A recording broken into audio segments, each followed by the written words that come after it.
Oke, lanjut dan tes suaranya masuk atau enggak. Jadi di video kali ini disclaimer itu adalah lebih dari video tentang uang atau semacam saran gitu ngelap keuangan, cuman aku pengen share soal pengalamanku at least dan hubunganku sama keuanganku sendiri itu kayak gimana.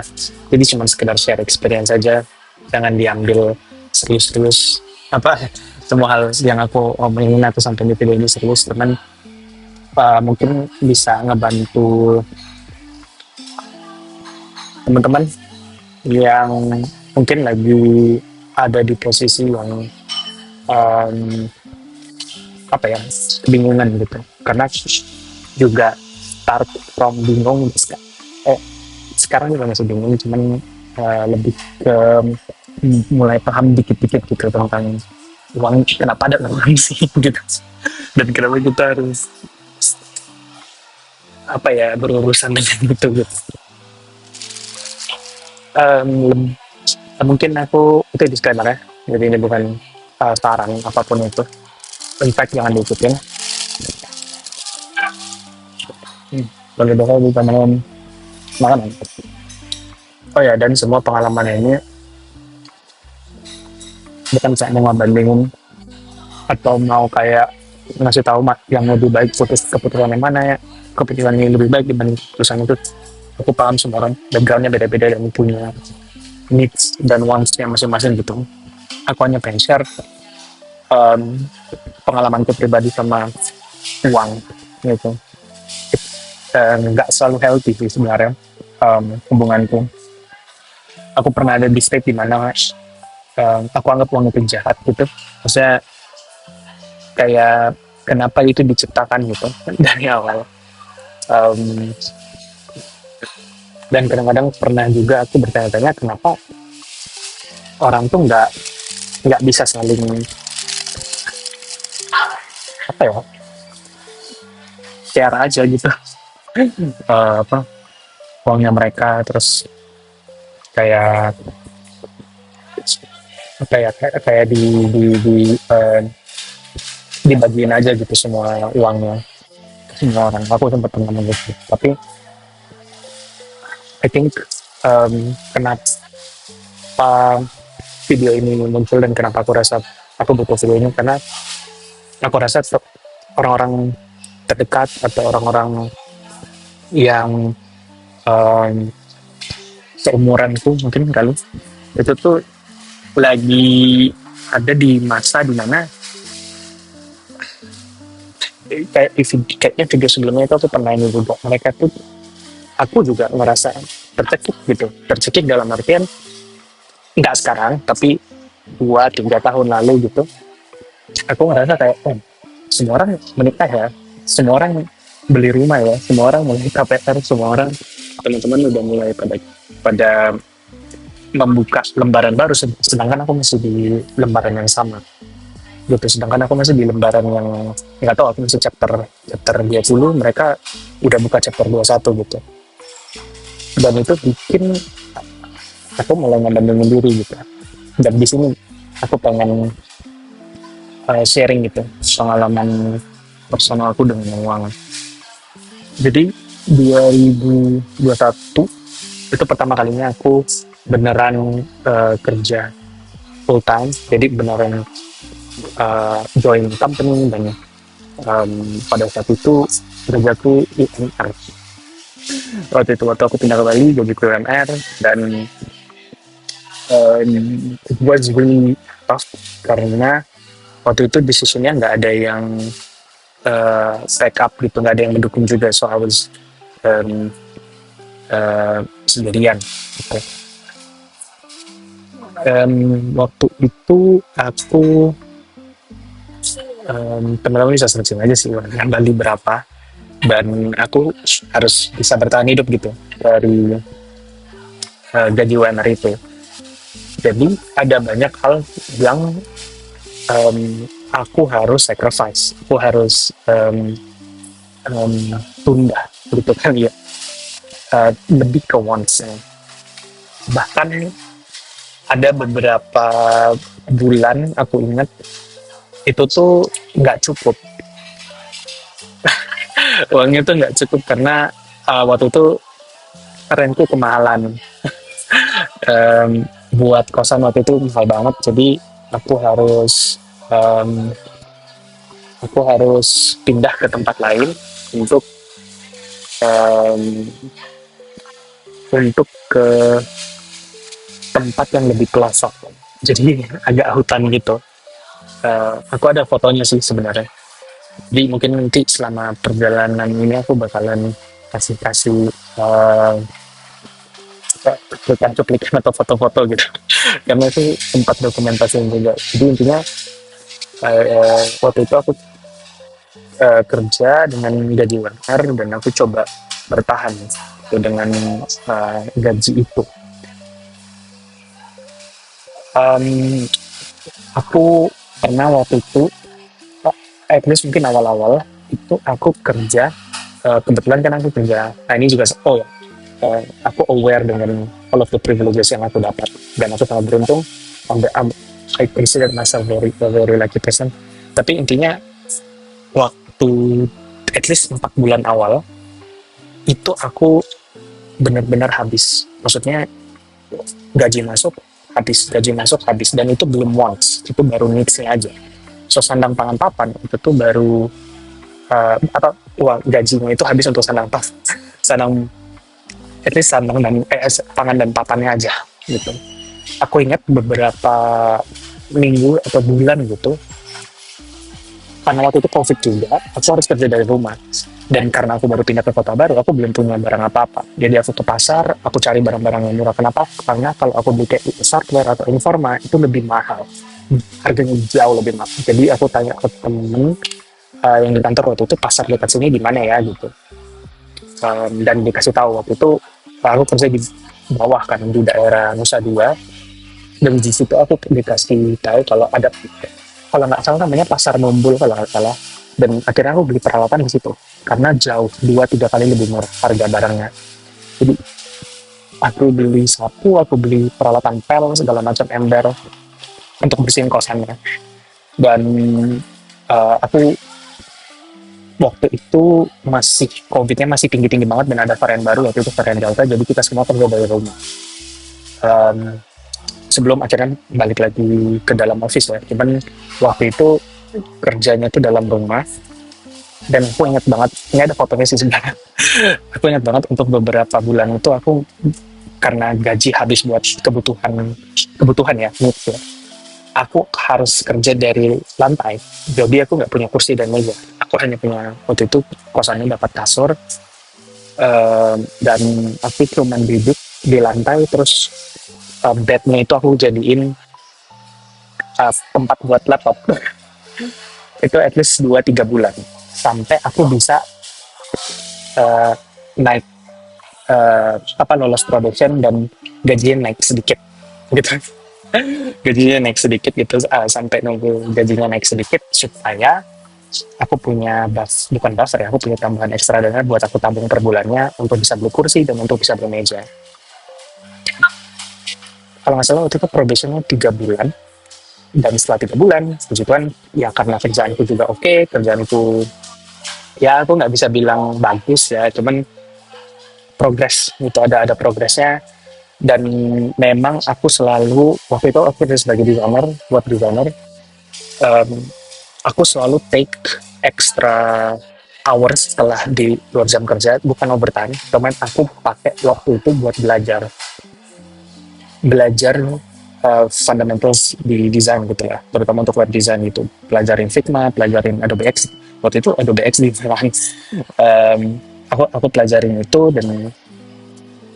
Dan karena kliennya itu biasanya dari Eropa, ini juga salah satu privilege, salah satu hal yang aku rasa bisa membawa aku sampai ke sini sekarang. Aku keterima di sebuah agensi yang basisnya itu sebenarnya di Amsterdam, tapi mereka punya cabang di Bali.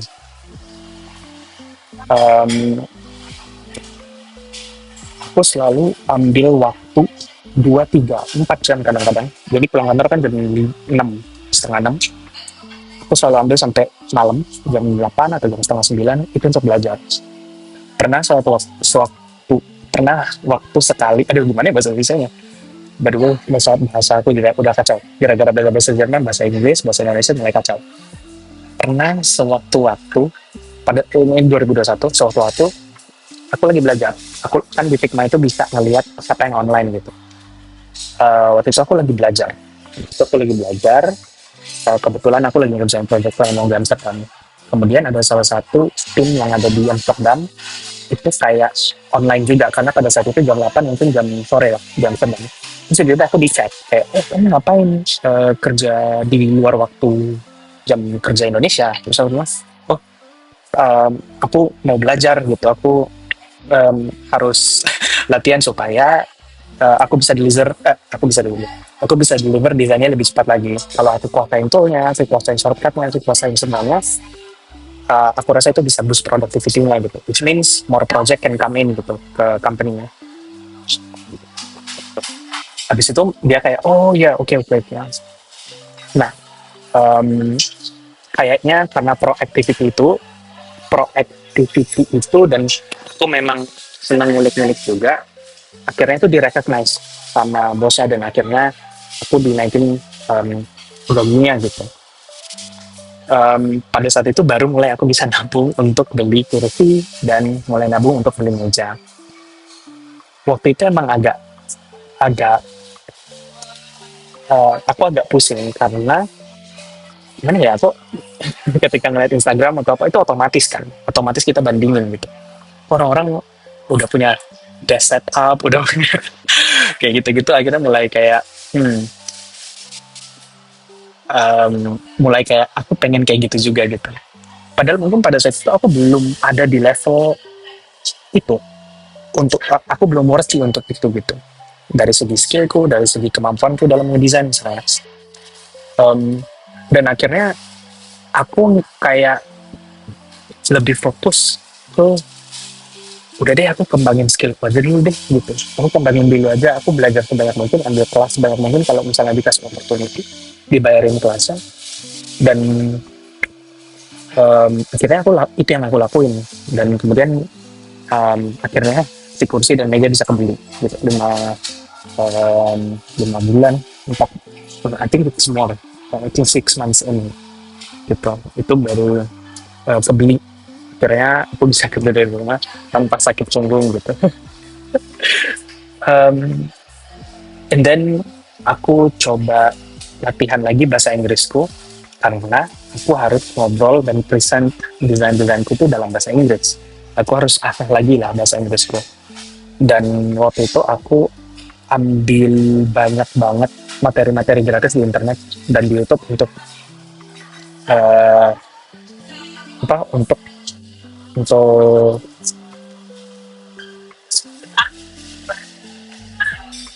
aku ambil kelas dan ambil course gitu untuk bisa improve lagi gitu skillnya kan.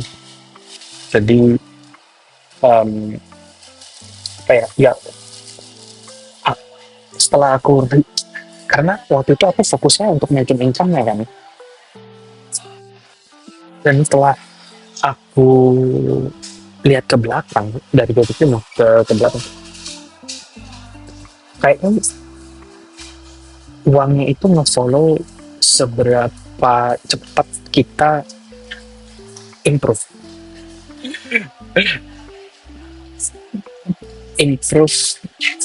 skill yang kita lagi tekunin atau kerjaan kita gitu. Dan waktu itu sempat stres juga karena ini gimana ya caranya supaya aku juga bisa nabung, supaya punya ya dana darurat lah, apalah segala macam.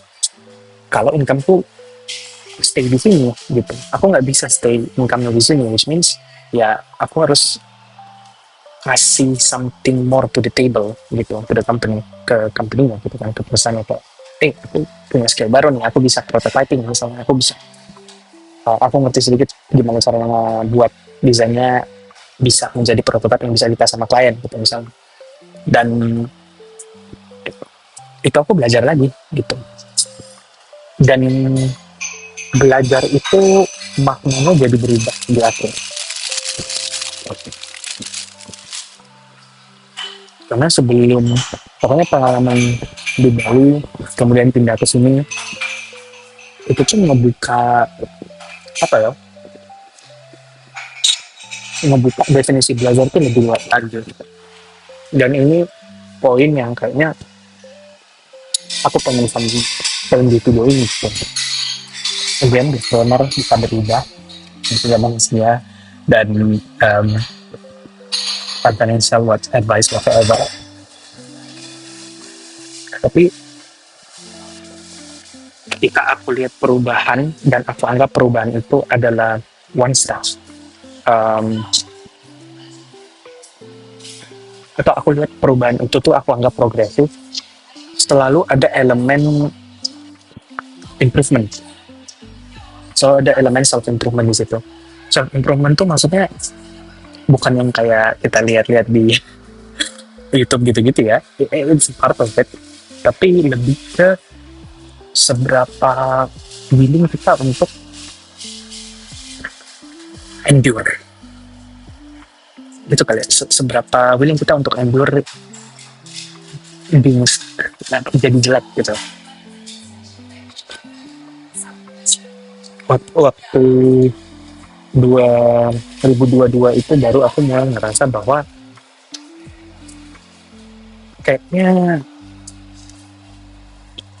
aku udah ngerasa tidak sesak atau tidak sejelek skill kerjaku atau skillku itu tidak sejelek 2020 2021 karena aku punya resipnya.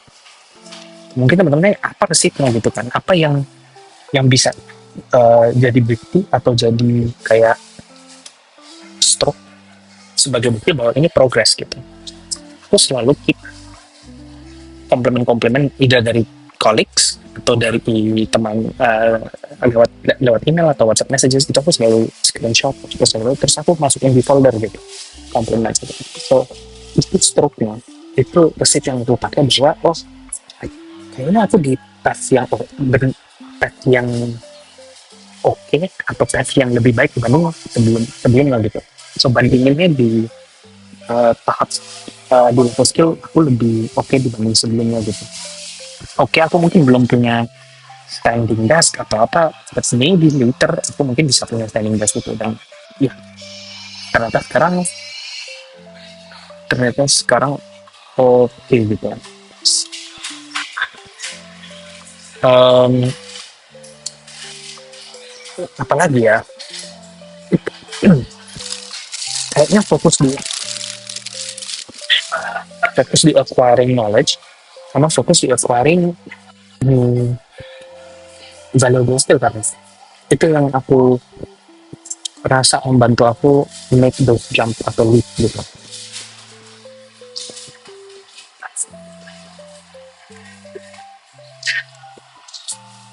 Tapi nggak ada financial advice, nggak ada apapun itu. Tapi um, apa ya, aku ngerasa dan aku banyak dapat DM juga, terutama dari teman-teman dekatku yang dulu sempat pernah bersinggungan dengan aku, old colleagues atau gimana itu, um, mereka curhat aja gitu tentang keuangannya mereka. Dan apa ya, aku rasa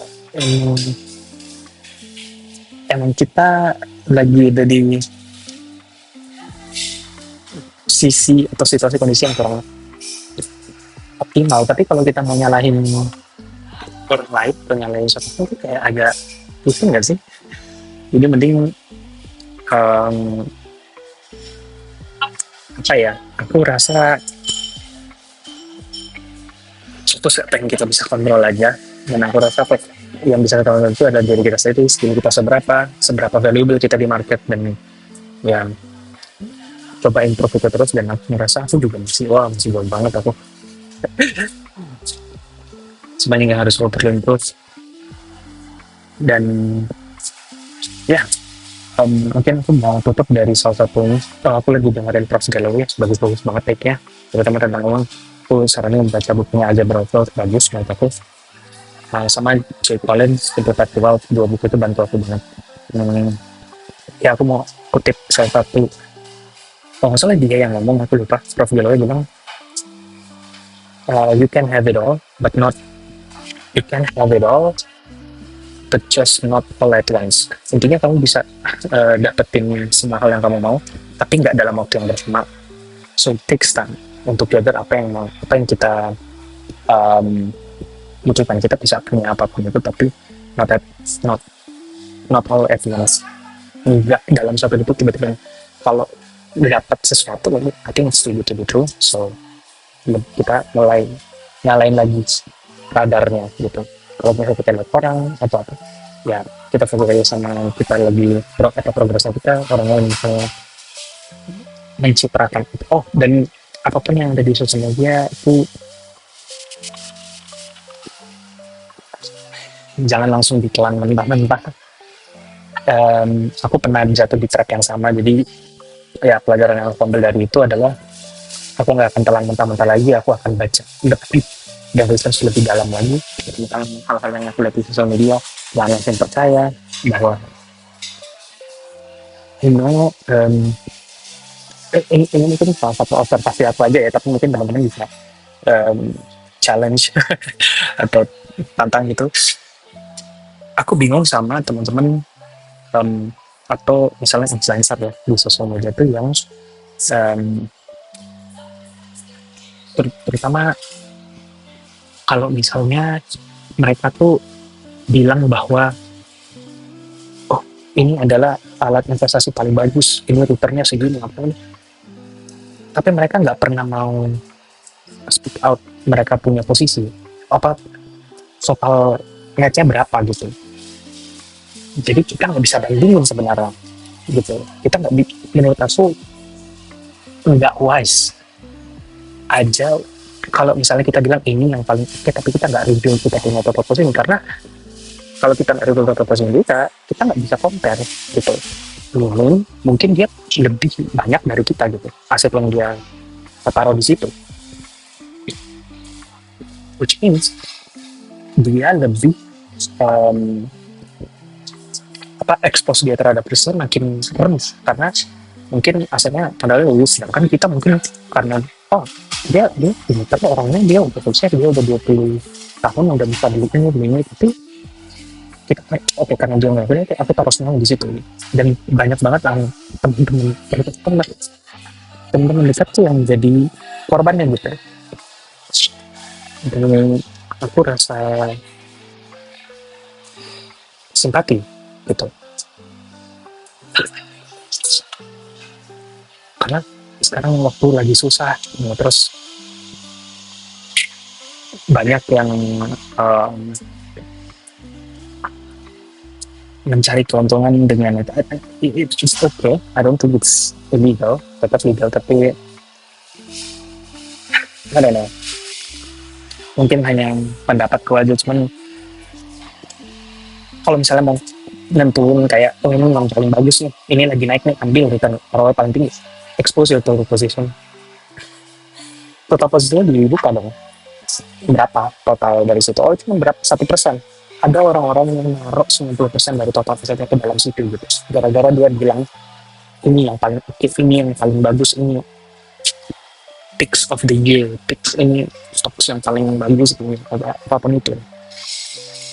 Dan sedihnya kadang-kadang ketika dia tuh orang ini selamat aja karena risknya cuma berapa persen dari totalnya, sedangkan yang lain udah naruh 90% dan berkal. Dan itu yang banyak banget teman-teman dekatku, terutama dengan era financial gurus ya, itu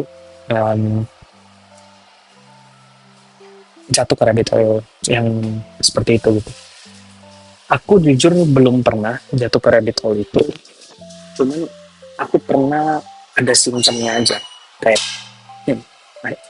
apa, ngerasain simptomnya itu kayak kok aku ngerasa makin gak aman ya gitu. Akhirnya aku stop dan aku ya nabung kayak orang tua aja gitu. Ya itu aja sih. So yang aku lakuin pada saat itu adalah naikin skillku Jadi waktunya itu aku investasi buat belajar skill, naikin skillnya. Terus yang kedua, read more, maksudnya baca lebih dalam, lebih detail tentang misalnya kita mau beli sesuatu, ya kita harus paham apa yang kita beli benar-benar deep, jangan malas untuk baca. Em, Sama yang ketiga, em, kita nggak pernah tahu, kalau guru tuh mereka punya total net sebenarnya berapa, kita nggak tahu. So kita nggak bisa compare, kita nggak bisa ikutin mereka beli ini, kita beli ini. It doesn't make sense, karena aku selalu melihat itu sebagai rasio, apa, perbandingan antara risk yang berani kita, ya risk yang berani kita ini per total posisinya. Again, aku nggak tahu hasilnya gimana, tapi ya kadang-kadang emang itu ribet banget, itu ribet, topik yang ribet banget. Makanya aku sendiri pun masih belajar dengan mungkin terus baca buku-buku profesor di finance, baca buku-buku, dengerin orang-orang yang ngerti soal uang. So ya, that's it mungkin video kali ini. Jangan lupa, kalau misalnya teman-teman punya komentar atau pengalaman dengan uang yang lebih asik, mungkin teman-teman senang video kayak gini, mungkin aku bisa sharing lebih banyak lagi soal pengalaman personal. So ya, sampai jumpa di episode selanjutnya.